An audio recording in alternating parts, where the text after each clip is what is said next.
So, Peggy, is there any other funny incidents you might want to share about Lily and Sweet Pea? Well, Lily, when she was a puppy, my son had just had major surgery and he was home recovering. And I think I was out grocery shopping, and this is before we had cell phones. He got a phone call from the Malden courthouse. Oh, okay. Saying that our dog was there. Oh. And he couldn't do anything about it because he just had surgery. So he waited till I got home. And sure enough, she was pretty little then. She had found a way to wiggle out of the fence in our yard and had ended up at the mall. It was pouring rain. And she'd ended up at the courthouse. And when somebody opened the door, she ran in.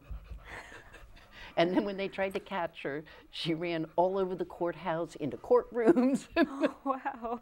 And they finally corralled her. She was only about this big. They finally corralled her and kept her, and the probation officer wrapped her up in a towel and dried her off. And so by the time I got there, she was very happy. And yes, that was your great escape, wasn't it, Lily?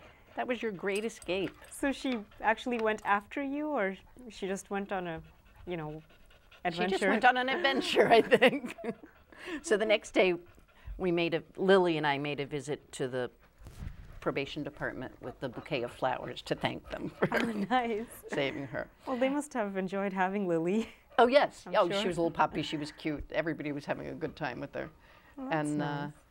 And then one of my other dogs, when he was a puppy, Sweet Pea?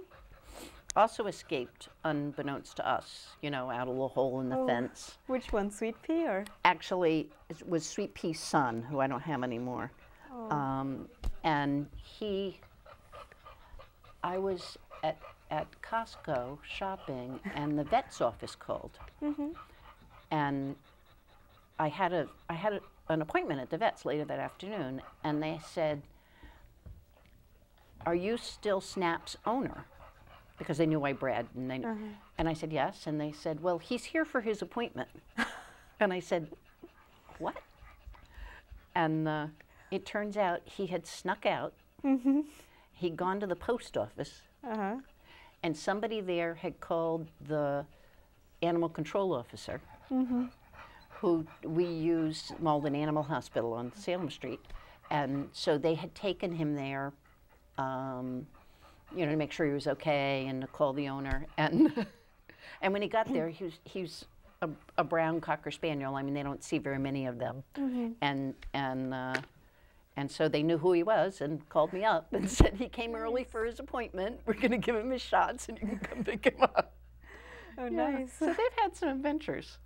Not so much Sweet Pea. She's a homebody. Oh, okay. Lovable homebody. But these guys have. Nice. And so where is that dog now? He's with one of your friends, or? No, he died.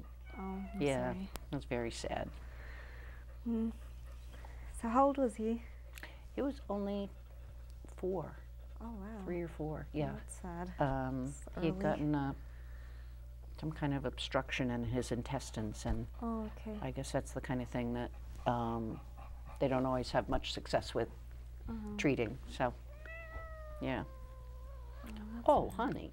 Yeah? So, do you have any other pets other than the dogs, or that's all? I don't.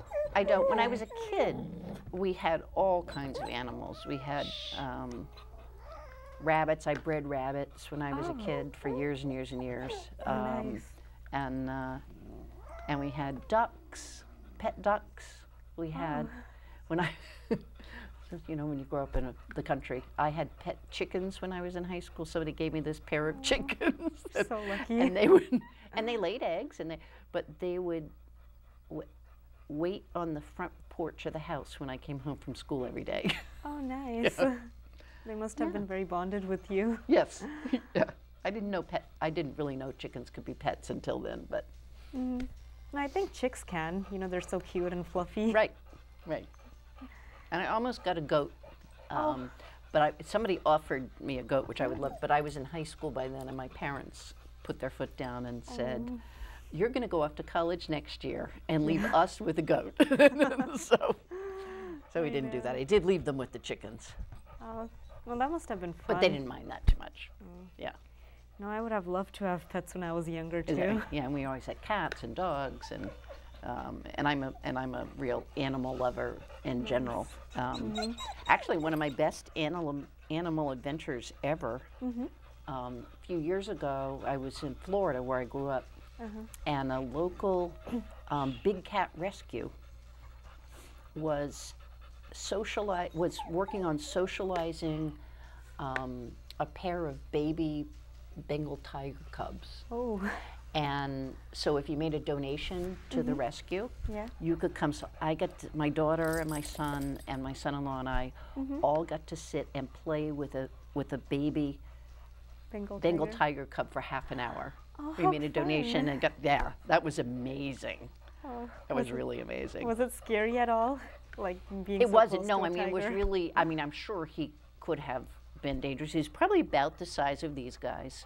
No, I mean he was so a big big. kitten. I mean, of course, the trainer was right there, and Yeah. but yeah, and in fact, it was just chance that we were there. Had been in the local paper, and they said within another couple of weeks they wouldn't be able to do it anymore because the cubs would be too big, and it would be you know what I mean? When they got would be too big dangerous. or too strong, it would be dangerous. But So they didn't scratch or growl or anything? no, no. In fact, they came. He loved my hair. Oh. So he got in my lap and nuzzled in my hair, and oh no, it was great. It was like a huge kitten. That would be so much fun. Yeah, I thought it was great. I would love to do that someday.